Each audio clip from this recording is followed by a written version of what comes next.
Пахринса Мукарамова Баткен районунун Аксай айыл аймагынын тургуну. Анын 5 баласы бар. Балдарынын 3-өө үй бүлө куруп, айылда туруктуу жашай турган жери болбогондуктан миграцияда жүрөт. Айылга ипотекалык негизде үй курулат деген кабарды уккан Пахринса апа жок дегенде балдарынын бирине тийип калса экен деп үмүттөнүп турат. Ипотекага үйлөрдү салып берсе, жаштар ушул жерде калып, чек араны коргоп, шу жерде калышмак да.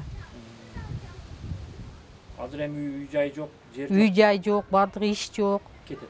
Иш жок, бардыгы шаарга кеткен жаштар бардыгы. Баткен районунун чек арага жакын 2 айылына 20-дан 40 үй ипотекалык компания тарабынан курулат. Ал үчүн жергиликтүү бийлик тарабынан керектүү жер ажыратылып берилген. Ипотекалык үйлөрдүн пайыздык төлөмү арзан болуп, шарттары жеңил болгондуктан учурда үй алуучулардын саны көбөйүүдө. 4% менен 25 жылдык мөөнөт менен үй салып берет. Жакшы жери бул жерде үйгө кирип, анан акчасын төлөйт экенсиң 4% менен. Бул жерде 2 вариант каралып атат.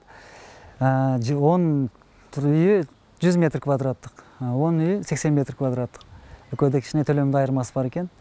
Анан жакшы жери 3 жыл пайызсыз төлөм бар экен ал жерде. Ошонусу жакшы болду бизге. Мамлекеттик ипотекалык компания Баткен облусу боюнча 80 үйдү курууну пландап жатат. Бул чек араны бекемдөө максатында жана миграцияны азайтуу, турак жайга муктаж болгон жаш үй бүлөлөргө өлкө башчысы тарабынан демилгеленип 200 миллион сом каралган. Чек араны сактап калуу боюнча ошону менен бирге миграцияны токтотуп калып, бүгүнкү күндөгү жаш үй бүлөлөрдү үй муктаж болгондорго биздин Кыргыз Республикасынын президенти Садыркожо Жапаровдун демилгеси менен Баткен областына 200 миллион сом каралды.